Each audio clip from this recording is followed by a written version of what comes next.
Hi, everybody. It's Ann Duffy, and welcome to Dental Entrepreneur, the Future of Dentistry's podcast. I am so happy that you're here today, and I'm really excited about my special guest. He's a good friend. We've only known each other a couple of years, but boy, he is everywhere, and he's always for everyone. Gary Bird, so great to see you today. How are you? Good to have you too. And yes, I love Ann and your energy. And the first time I met you, you came on my podcast and you just were overflowing with positive energy and just super nice. And then I asked you hard questions and then you were like still super nice and still liked me. So I was like, every time I bump into you, anytime I come across anything and related, I'm always automatic yes and positive about it. Thank you. I know. I was pretty well stunned by some of those answers that I answered that I'd never answered for. No one ever asked me. I know you've got a couple of podcasts, Gary. We'll talk about that and they'll be in the show notes. But yeah, you do ask hard questions, but it was actually freeing to be able to answer some of those things. I actually appreciate that. Before we get started, let me tell everybody that's listening a little bit about you. Gary Bird is the founder of SMC National, built almost entirely through referrals. SMC used the data-driven approach to maximize growth. Prioritizing his team landed SMC on Inc.'s 5,000 in 2021, 2022, and 2023. Gary hosts multiple podcasts, Dental Marketing Theory, Dental Rift, Dental Marketing GOAT, and Full Arch Advantage. He is a nationwide speaker in the dental and entrepreneurial world. Free time is spent serving with family through his church and worldwide giving. That makes me so happy, Gary. It is an honor to have you with me today. And just even reading your bio makes me just adore you even more. Well, I appreciate it. It's an honor to be here. I was looking at your website. So SMC National, when did you start this company? And tell me, a little bit of why you started this company. Yeah, definitely. So on my podcast, Dental Marketing Theory, that's our more popular podcast. It's the number one podcast for dental marketing. People can go check that out. But the question I ask everybody, and I think I asked you this question, is how did you end up in the dental industry? And it's pretty interesting because everybody who's non-clinical is here by accident. And when I say everybody, I mean in the high 90%, 98, 99%, meaning everybody's like, yeah, I kind of did this thing in business and then I kind of stumbled into dentistry. I didn't really know a lot about it. And then I learned about it. And then now I'm kind of stuck here and everybody loves it and everybody stays. I am no different. That's what happened to me. So I had a corporate job and I was in my early 20s and I didn't realize, Ann, like early on in my life, I just would do a job for a year, maybe a year and a half, and then I'd get bored and I'd quit and go get another job. And the next job was always pay a little bit better, right? A little bit better benefits, a little bit more money. So I was like, okay, that's the next opportunity. And so I'd do that again. And then a year would go by and a year and a half, and I'd do that again. And I did that 3 or 4 times. And I thought something was wrong with me. I thought like, man, what in the world? I just get so bored. I would get immensely bored and I'd have to leave because I just couldn't get up in the morning to go to work. Like I didn't want to go to work anymore. So I put in my 2-week notice, find another job, and then do it over again. And finally, one day I was just like, you know what? I'm quitting this job and I'm going to start an email marketing company. And there was a company out there that helped you do it. And this is how old I am, is that like email marketing was like cutting edge technology at the time. People only used it for corporate communication. No one used it for marketing yet. There was no text message marketing. Social media was only for personal use, not for business use at this time. This is in 2008. So I quit my job. It was pretty good paying for me at the time. It gave me a gas card, stuff. It was comfortable. And I just quit it cold turkey and went out and started hustling up email marketing accounts. And then the economy crashed, 2008. For our younger audience here, if you weren't alive during that time, or if you were young during that time, businesses were shutting down left and right. Everybody knew somebody that lost their house. And a lot of people lost their houses during that time because the way the loans were structured was basically just the payments were unaffordable. It was so scary. But at the time, it was actually perfect storm for me because I had a marketing solution that was $200 a month. And a lot of people were still doing phone book. And that was like $5,000 a month. So I was like, hey, you can cut your phone book because that doesn't work anymore. There's this thing called Google that people are using now. And I have a solution for you that you can reach back out to all of your customers via email and make your slowest day your busiest day. So I signed up a huge book of business, had this recurring revenue coming in. It was good for me at the time. It was very small looking back at it, but at the time it was really good for me. I just continued to do that. I started adding other services. I eventually picked up a dentist. The dentist went from $90,000 a month to over $400,000 a month over a couple years in a super competitive market in California. I had no idea what I was doing or even why that was good or if that was a big deal in dental, no clue about anything. He introduced me to some of his dental friends. Some of the dental friends introduced me to consultants. Some of the consultants introduced me to more dental practices. And the next thing you know, we split the company. We only worked with dentists. And then COVID hit and we lost 75% of our business overnight because everybody shut down. So you turn off your marketing when you shut down, no reason to market. And so we had no money and I had this 20-person team and there was no playbook for that, right? It was like, what do you do? Yeah, you're right. So my business partner, who's worked with me for many, many years, we sat down and we said, okay, so what are our options here? We didn't have any debt at the time, which I'm thankful for. So we said, we can borrow some money. And that will give us, I think it was 90 days to 120 days worth of runway. That's what we did. We took that debt out. And the reason we did that was we said, okay, what's worst case scenario? Worst case scenario, the economy doesn't start back up and who cares about a little bit of debt, right? We'll be more worried about things like food and water and stuff like that, right?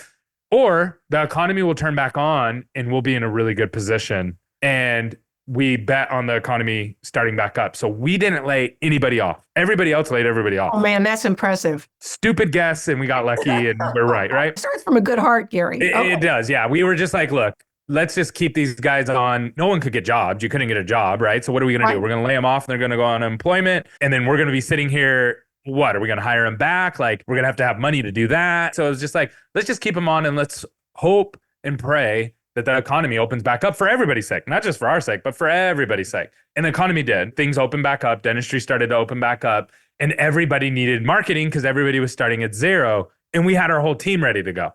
Yeah. And so we quickly grew like crazy. So we grew from 20 people. We like 5x the company. We hit the Inc. 5,000 fastest growing company 3 years in a row and just exploded. It was so painful at certain times and so exciting at other times. And just like you and I were talking about before we hit record, it's like entrepreneurship is like really interesting. You're like hope and pray that you can grow and get to where you want to go. You get there and you find out there's these new levels and new devils that you have to deal with.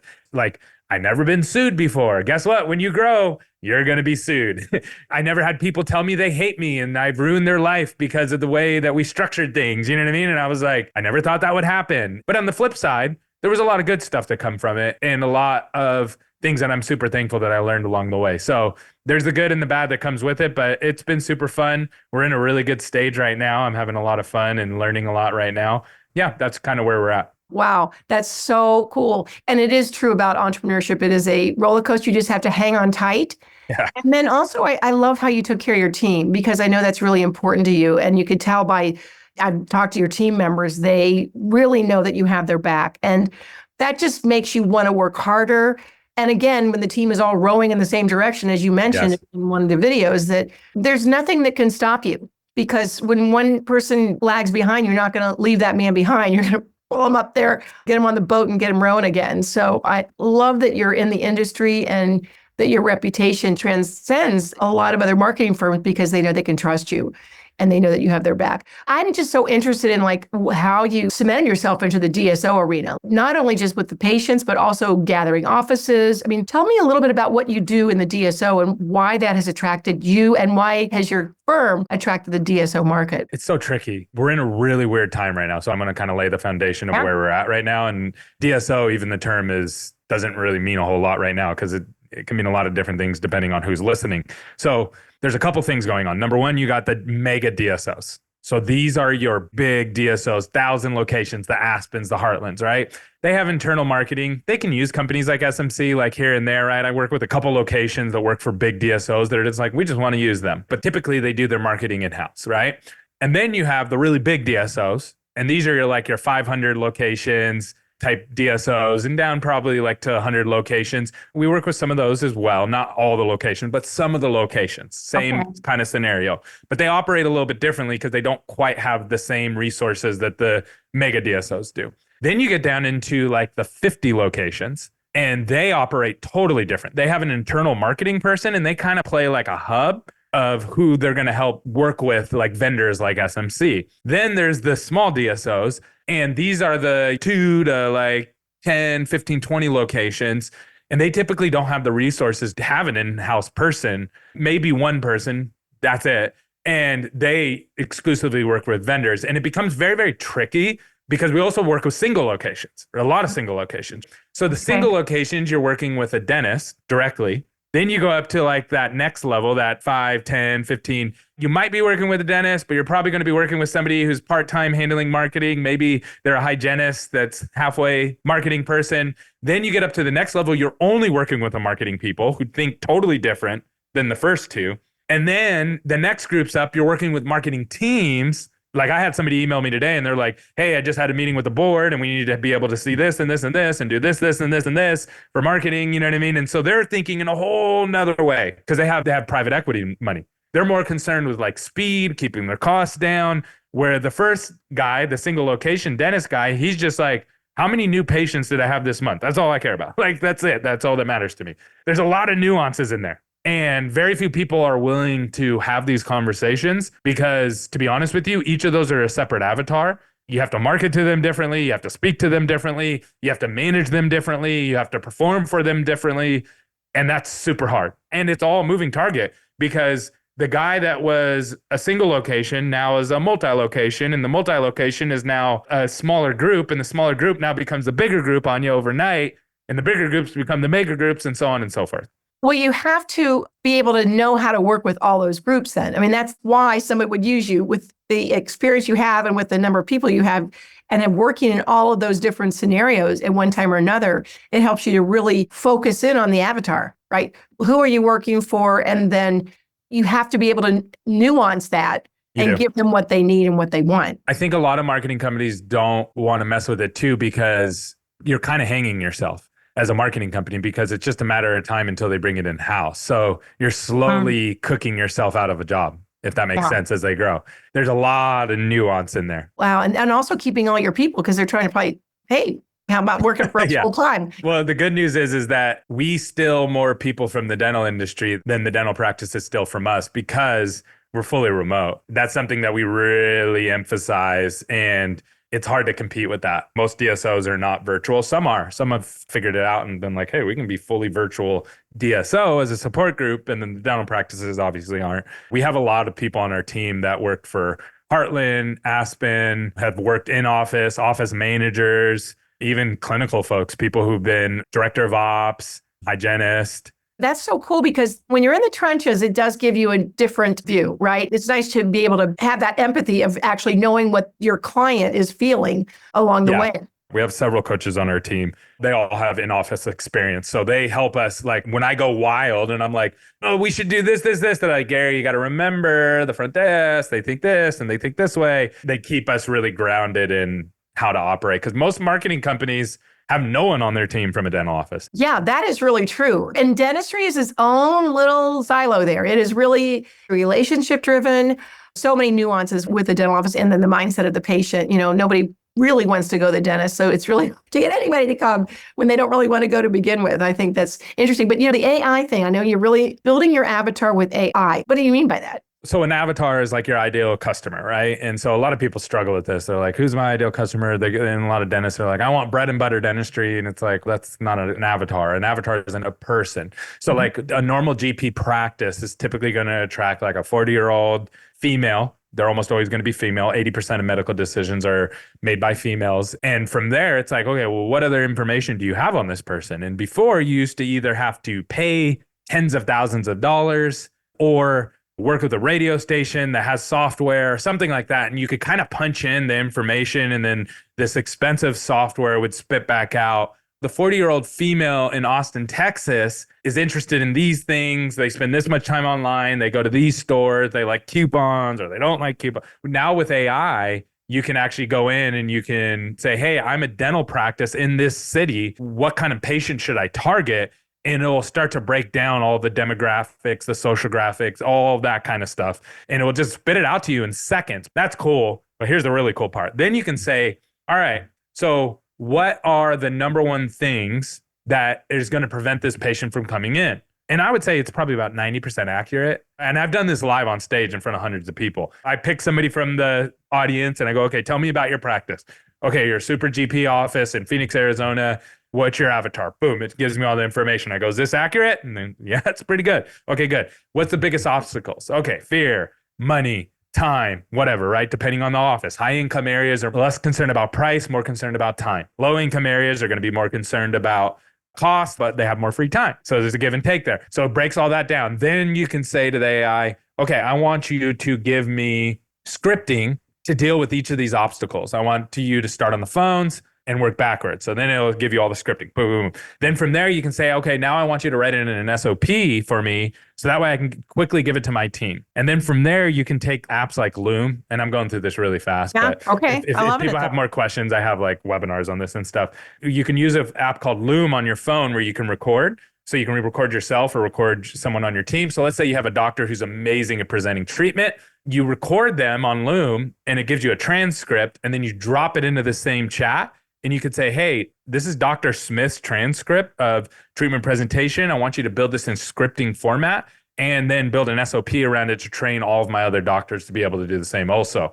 You can do all this in 10 minutes. Again, I've done it on stage in front of people, and you can do it really, really quickly. And then from there, you can build out a whole book on the patient journey with all the scripting, with all your SOPs. That takes years. Again, I ask in front of the audience, I go, who here has tried to do this before? Everybody raises their hand. Who here has finished? No one's raised their hand yet because it's kind of like an endless job. With this, you can do it in a day, 2 days, a couple days, and you can bang out 70, 80% of it. And again, it's not perfect, but it's like 70, 80, 90% there, depending on your office and your location. And then you can work it the rest of the way fairly easy. Just tweak it to map onto your personality or your office's personality and what you provide for patients. Bingo. That's a game changer. And last year and a half, that's happened, right? That didn't exist 2 years ago. And also what you say on the back end, like there's so much that goes into trying to get the right butt in the right seat. Every practice has a certain idea of who they want in their chair. I also like there's so much that you know. So someone's got like 10 practices or 15 practices. Can you help train the marketing specialist that's there? Or do you prefer to take it all on and then just give them the reports? How does that work with your team? Good question. So yeah, no, we can be flexible with them. There's certain things that we have to do, and there's certain things that we're willing to just be like, here, you do it. We'd rather have you do it. Typically where we draw that line and where I'd recommend people drawing that line, unless you're building your own internal company. Now, I will say, if you're building your own internal marketing team or company, so to speak, the bare minimum to build your own internal marketing, this is like bare minimum, you're still going to need vendors, is $30,000 a month in payroll. That just gives you like the basics that you need to be able to move really fast, but you still have to outsource a lot of stuff too. You don't have all the pieces yet. And you still have ad spend and you still have a marketing budget. This isn't not your marketing budget. This is on top. So if you have a $20,000 a month marketing budget, you still have that. The labor doesn't take that away. Right. It's just you're not outsourcing that, right? And dental really skimps on this. Like I've seen people stand up and they're like, I have 1,000 locations, and then we have 2,000 dentists, and we have 5,000 hygienists, and we have this many administrative. And then they go, and we have a 5-person marketing team. I was talking to somebody who works for a DSO. They have 800 locations, 600, 700, 800 locations, and they have like a 4-person marketing team. And I was like, dude, we have like 500 locations or whatever, how many locations we work with, and we have an 80-person marketing team, just to give you an idea. So the way I would answer your question, though, is that what we like to do is the thing that you can outsource. Lead generation is the thing you can outsource because you don't have to be in office to be able to do that. The things we can't outsource, it's not really possible, is like your branding on social media, your internal videos, more Google reviews, holding your team accountable to answering the phone properly. I can give you the data on it, but I can't really hold your team accountable. They don't care unless you care. And so those are the kind of things that we typically say, hey, marketing person that's internal, you manage these things and own these things, and then we'll make sure to fill the top of the funnel and help you work those patients through into buying treatment. Wow. It just makes perfect sense, though, to use a company that's got as many people as you have that are actually experts talking to each other, because we just realized, and we're saying, ChatGPT just came along. This thing is going so fast. Crazy, and you have to have somebody that's like literally on the inside circle to understand how it changes from day to day. and to get the best bang for your buck. But when you really break it down like that, it just makes so much sense. I know that we're running short on time here. I want to make sure that people can get to some of your podcasts and your videos. Yeah, just go. So there's two places you can go. So either one, you can find me. So I have like a personal brand and I'm very active on social media. So you can go to The Gary Bird on any social media platform or my website, thegarybird.com. The Gary Bird in all 4 letters, all spelled properly in the easy way. And then the company, if you want to go check out our company, is SMC National, Sam, Mary, Charlie, national.com. And you can go check that out. And either one of those, I'm happy to talk to you. I meet with my team every single day, all the leadership team, and we go over every single account. So I'm very, very connected to what's going on day to day. That is so cool. I just learned a lot about you today, Gary, and I didn't ask you any hard questions, but just wait till the next time. Yes. Even more prepared. I'm going to surprise you with that because I know that you've got a lot in there for all of us to get to know you and your company. Thanks so much for being here. Thanks for what you do for the industry. I love your generosity of spirit. You've helped so many people just because you want to help people. I know you're the same way. I think that's why we get along so well. I know, but we're making dentistry great again. And let's continue to do that. Okay, darlings, listen, Amen. Take care. Thanks for being us. We'll have all that in the show notes. And for anyone that's listening, most importantly, keep doing you. Thanks, everybody, and I'll see you the next time. Bye.